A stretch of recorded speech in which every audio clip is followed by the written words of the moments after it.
Hey traders, welcome back to another weekly recap just of the week past. And I just want to talk about my performance for this week and how trading went for me. So, overall, profitable week. I think I ended the week about 3R up. So, it's could have been a better week. It wasn't, but it's definitely not a week to complain about. 3R for the week. I'm happy with that. That's consistent growth. So, just to break down how the week went, I had a trade on Monday that pretty much I had a very strong feeling about direction here. And so coming into the pre-London, so the Frankfurt session, I very much anticipated a move to the upside, but couldn't find an entry to get in. And by the time I got to the charts, I think it was about 8:15, somewhere there, South African time. At this point, I was waiting for a pullback into a discount to take a buy from. Unfortunately, that didn't materialize until late on. I think it was the Tuesday that it came through. But then coming into Tuesday, we had made a high there, and this wick zone here is an order block on a lower time frame. That's what's highlighted there. And price gradually went into it and then had a very strong impulsive sell move. Now, this wick zone here, I think it's also an order block on the 5-minute. Let's just have a look quickly. There we go. Order block on the 5-minute. Taking these lows, it's in the premium of this range here. So we have this range. It's back into the premium of the range. So it meets criteria for the sell into the higher time frame order block. Cool. That's what we need. And so that there meets criteria for an entry. Now, I had just popped off my PC for a little bit. Actually, I'll leave it on the 5-minute there. I'd popped off my PC just for maybe 10 or 15 minutes during the session. And when I got back, I had seen that this candle had spiked into the zone and pulled away. And at that point, I was like, okay, this is going to move downwards. And then it started pushing back upward, pretty much to my entry. And I decided to not take the trade because I felt at that point price was going to push up higher to maybe clear this imbalance here, fair value gap, into a further deeper order block. But I didn't enter it, and that was a very, very, very easy 1 to 5 risk to reward. I think this move pushed to like a 1 to 13 or something like that. Yeah, just about a 1 to 13. And that was Tuesday. So Monday's trade, couldn't catch it. Tuesday's trade, didn't catch it. But then coming into here on Tuesday, I think this got wicked out by 2 pipettes, so 0.2 of a pip. And it would have played out as well. So, I mean, I would never take a trade on this momentum.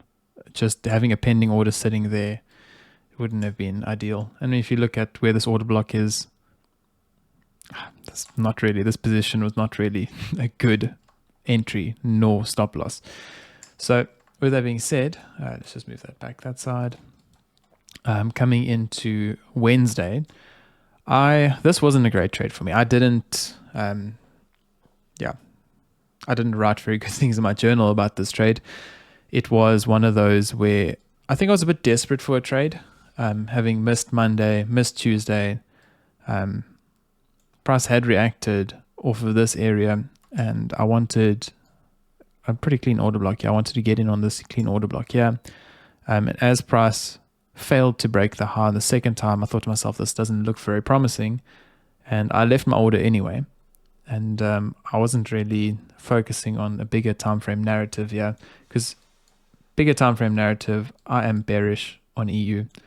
And I don't know, I was pretty much the play here. I was trying to get a buy from the discount to sell into the premium at an area where orders were placed. So at the order block, just before that little fair value gap there. And so that was the idea behind the trade. You know, was it worth it? Probably not. Anyway, took a -1R there. And that was Wednesday. Then coming into Thursday, didn't really see anything clean here. So I didn't get into it. And that was coming into the London session. post London session, I noticed so many nice entries to go long. So you've got this entry over here. That's what there. You got another one there. You got this wick zone here. Not that I'd take that one, because that one you're going to have to have a really big target. So that would be Thursday. And then coming into Friday, we saw this big move in Tokyo coming down, matching the equals there. And I noticed that we had a big push up in London, leaving this 5-minute point of interest. Price then comes into that point of interest again, and I dropped down to the 1 minute. I started looking for that break of structure on the 1 minute. So it's just that confirmation entry. And so I felt like I got it there where price had, it was coming downwards here. You've got this downwards trend that is forming, and then you get the break up to the upside, leaving an order block here. Now I entered on the fair value gap, and then I put my stop below the low, and I didn't have much confidence in this trade, and price like danced around here for a long time. But when we got this push up, I had hope. I was like, okay, cool. I know that this order block is going to be an area where we could see price stall at, and it did, because we got this inducement just before the order block. That could have been a very easy scalp, maybe 1 to 3. But not really the move I'm looking for. I was looking for a pullback into this imbalance over here and potentially into that order block, maybe even just past to that wick on top. And that's why the target's so high. I pulled it out just before.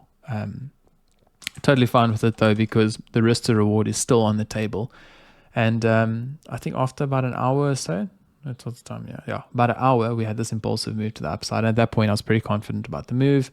I closed it out up here because I was like, I'm not going to fight it for that little bit extra. And I was happy with the profits. It's right there at target. And in doing so, I think on my terminals, on my MT5, this here didn't hit my stop loss. This move, this push up here was like somewhere down here, and then my take profit was somewhere up there. So I would have missed the trade anyway. I would have missed the TP anyway, and it would have come back and hit me out at break even. So I'm happy to close a trade if it's almost at TP, close it manually at least. But I definitely won't be closing it anywhere down there. Okay, so then that sums up my week. With fees and everything, this one ended up being a 4.2 or something like that. 4.2R. We had the -1R for, I think it was for Tuesday. Was it for Tuesday? I'm still in the 1 minute. The -1R, and that was on Wednesday. So overall for the week, closed it out at plus 3.2R. So I'm quite happy with that. It's a positive week, like I said. And I think just lesson-wise, look at this and say, okay, I can be down for the week. I can take those 1R losses, and that's fine. As long as I'm sticking to my plan, the edge will play out over time. And as a trader, just from a stats point of view, I'm expecting losses this week. The previous weeks, I've had like 5 or 6 trades that I've spotted cleanly and called, but haven't taken properly. I think I took maybe 2 out of those 6. And so just from a stats point of view, if I'm right, call it 50, 55% of the time, maybe 60% of the time, if I'm right, call it 5 out of 10 times, and I've just had 5 or 6 wins in a row, chances are I'm due for those losses, just statistically speaking. And so if I win a trade, not great. That's awesome. That helps a bit. But if you are experiencing losses, make sure that you're controlling your risk. Because if you're not controlling your risk, it's going to hurt you a lot more. And if you've got a decent risk to reward, like if you're looking for 1 to 3, 1 to 4, 1 to 5, those losses will be made up so quickly. Keep following the plan. Keep at it. You'll do well.